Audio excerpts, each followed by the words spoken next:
اور ہم نے پھر آج میں پھر بھی گزارش کروں گا کہ اہل سنت والجماعت کا جو عقیدہ ہے یہ بڑا مضبوط عقیدہ ہے. میں کہتا ہوں میں بڑا تنگ بھی ہوں ان سے، سنیوں سے. میں کھلا آدمی ہوں، میں کوئی ڈرتا نہیں ہوں کسی سے. زندگی موت اللہ کے ہاتھ ہے، اللہ کے ہاتھ ہے، کوئی نہیں مار سکتا. جب اس کا حکم ہوگا تو مریں گے، ہیں جی. تو اس لیے ڈر کوئی نہیں ہے، صرف یہ ہے کہ مجھے ان سے گلہ بھی بڑا ہے کہ یہ سمجھتے ہیں کہ ہمارے مسلک کی ترجمانی کی جائے تو ہماری ساری ان باتوں کو مان لیا جائے جن کا ہمارے پاس ثبوت نہیں ہے اور ہم نے اپنی طرف سے گھڑ کر اس کو دین میں شامل کر لیا ہے. ان کو بھی مانو تب سنی ہو، یہ میں نہیں مانتا. ٹھیک ہے، چاہے بریلوی حضرات تنگ ہوں، چاہے کوئی بھی تنگ ہو. کئی لوگ کہتے ہیں جناب تم اپنا مذہب بتاؤ کہ تم بریلوی ہو، دیوبندی ہو، شیعہ ہو، اہل قرآن ہو، تبلیغی ہو، کیا بلا ہو. بھائی کبھی بریلویوں کی تعریف کرتے ہو، کبھی ان کو دھر لیتے ہو، کبھی دیوبندیوں کی تعریف کرتے ہو، کبھی ان کو دھر لیتے ہو، کبھی شیعہ کی تعریف کرتے ہو، کبھی ان کو دھر لیتے ہو. تم یہ چکر کیا ہے؟ تم ہو کیا؟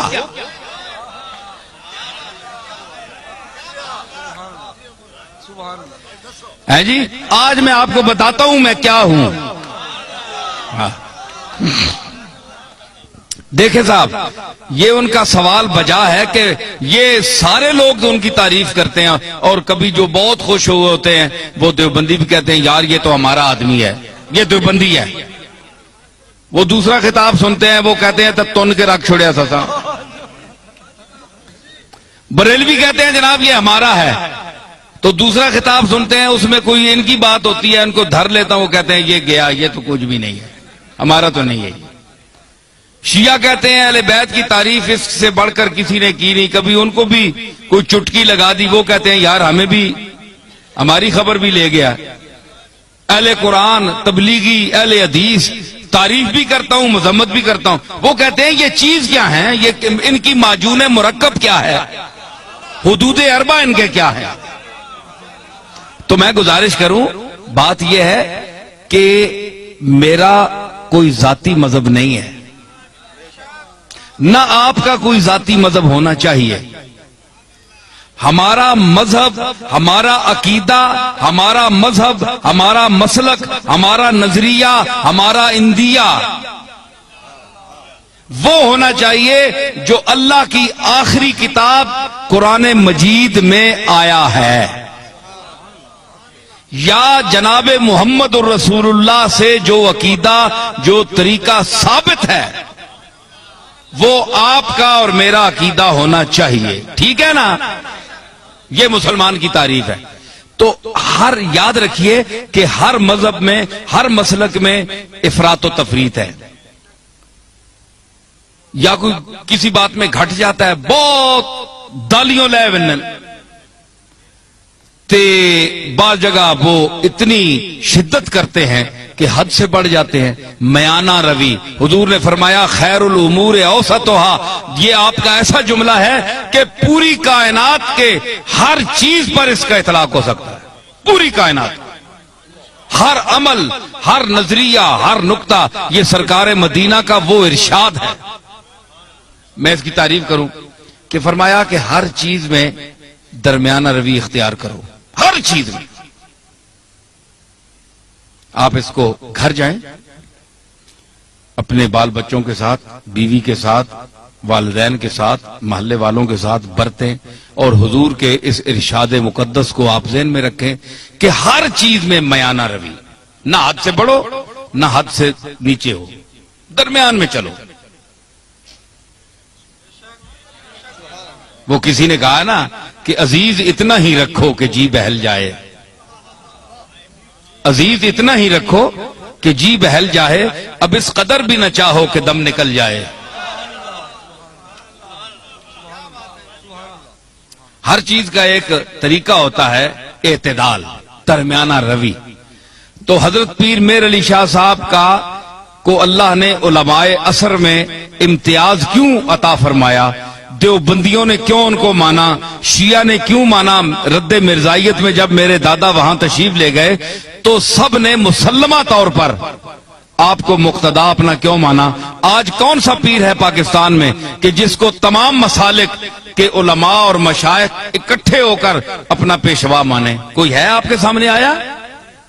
نہیں آیا، اس لیے کہ وہ خود معتدل نہیں ہے، وہ پارٹی کا بن گیا ہے، پارٹی کا ہو کر رہ گیا ہے۔ اس نے کہا ہے کہ اگر میں شیعہ ہوں تو میں نے شیعہ کی حمایت کرنی ہے، چاہے شیعہ غلط ہے میں نے شیعہ کو ثابت کرنا ہے، دیوبندی ہے تو اس نے کہا میں نے دیوبندیوں کو ثابت کرنا ہے چاہے وہ غلط ہی کریں، بریلوی ہیں ان کو میں نے ثابت کرنا ہے چاہے غلط ہی کہیں، میں نے ان کی تائید کرنی ہے۔ پیر میر علی شاہ صاحب میں یہ خوبی تھی کہ اللہ نے ان کو علم وافر کے ساتھ عقل سلیم بھی عطا کی تھی، اور وہ میانہ روی اور اعتدال حضور کے اس ارشاد کو سامنے رکھتے ہوئے کہ خیر الامور اوسطھا، کہ ہر چیز میں میانہ روی اختیار کرو، حدوں نہ ودو تے حدوں لو بھی نہیں، تھلے بھی نہ ہو جو اے تکو نا اے ترکڑی تول لینا تولتے ہیں نا تے او جی وچ لوہا ہونا ہے اساں تکنا ہے دکاندار پہ یہ ایتھے بالکل جس لئے انجا آونجے نا سدھا اس ویلے تولا جو برابر ہونا، انصاف نہیں ترازو بیچ ہے جی۔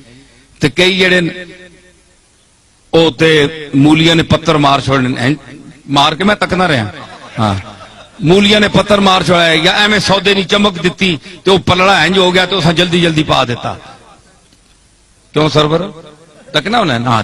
اچھا تو مطلب ہے کہ دھوکہ دے دیا، چکر دے دیا، تو مطلب یہ ہے کہ وہ سودا وہاں جاتا نہیں پورا، صرف ٹچ کر کے اس کو نیچے کر کے چکر دے کے چلے جاتے ہیں۔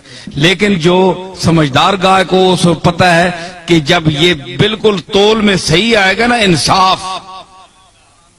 انصاف پہ آئے گا، نہ ادھر جھکاؤ ہوگا نہ ادھر ہوگا، تو پھر صحیح تلے گا۔ اس کو کہتے ہیں اعتدال، درمیان میں، نہ ادھر نہ ادھر۔ تو آپ بتائیں کہ سودا وہ صحیح تلتا ہے نا جو اعتدال پر ہو، جسے اس کے آنے جی ترکڑی نہ ہو، کنڈا صحیح تولتے درمیان کھلوتا ہو، اور صحیح سودا تلنا ہے۔ پیر میر علی شاہ صاحب کے میزان علم پر وہ کنڈا جو صحیح ہے اس پر ہر وہ سودا تلتا ہے، اور جو غلط ہو زائد ہو وہ ادھر ادھر ڈول بننا ہے، ختم ہو بننا ہے۔ لوگ آ رہے جناب پیر صاحب عجیب آدمی ہے، کسی کو انہوں نے کافر نہیں کہا، کسی کو مشرک نہیں کہا، کسی کے خلاف فتویٰ نہیں دیا، سب کو کہتے ہیں مسلمان ہیں، لیکن یہ ذرا ٹھیک کر لو، یہ ٹھیک کر لو، یہ غلط ہو تم، یہ غلط ہو، یہ ذرا ٹھیک ٹھاک کر لو، باقی تم ٹھیک ہو۔ پیر میر علی شاہ صاحب یہی کہتے ہیں نا۔ تو ہمارے یہ آج کے بعض بریلوی حضرات یہ کہتے ہیں جناب کہ انہوں نے اتنا علم ہونے کے باوجود انہوں نے کیوں کسی کو کافر نہیں کہا،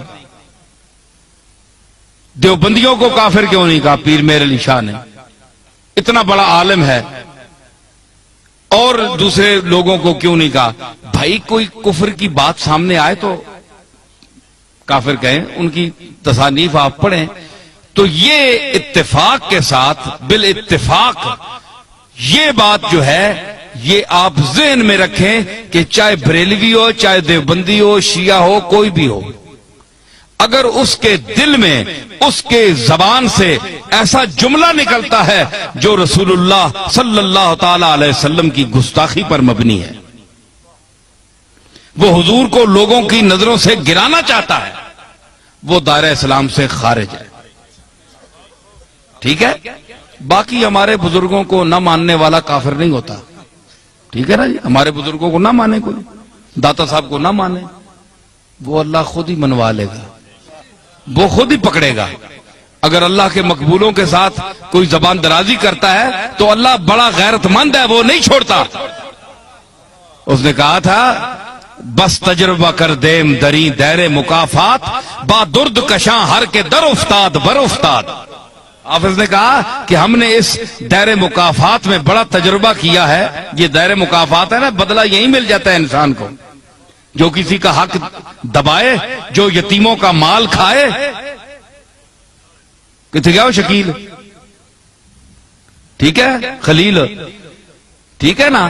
تو مطلب ہے آپ کے علاقوں میں بھی ایسی چیزیں ہیں کہ جو غریبوں کا مال کھاتے ہیں، یتیموں کا مال کھاتے ہیں، اور ان کے یتیم رشتہ دار جو ہیں وہ دوسروں کے مدرسوں میں پلتے ہیں جا کر. سمجھ آئی؟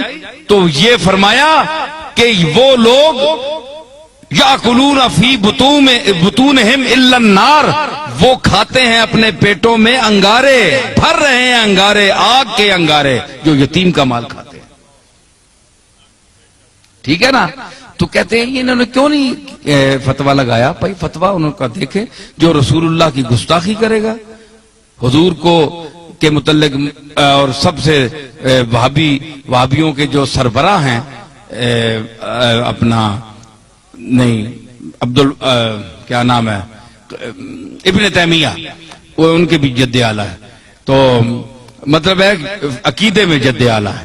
تو ابن تیمیہ جیسا آدمی، اس نے لکھا کہ ایک ہے کپڑے کا میلا ہونا، ایک ہے حکارت سے کوئی گئی سٹ ہے ایویں ترکیا میلا ہے، ذہن میں اس کو حقیر کہے، ذہن میں یہ عقیدہ رکھے کہ میں اس کی حکارت کر رہا ہوں. ایک یہ ہے کہ حضور علیہ الصلوۃ والسلام کی کملی جو ہے، آپ کا جبہ یا ہر وہ کپڑا جو آپ کے جسم اقدس سے مس ہوا، لگ گیا، ایک بار لگا یا کئی بار لگا، تو اس کو وہ شرف حاصل ہے کہ دنیا میں کسی چیز کو وہ شرف حاصل نہیں. ٹھیک ہے؟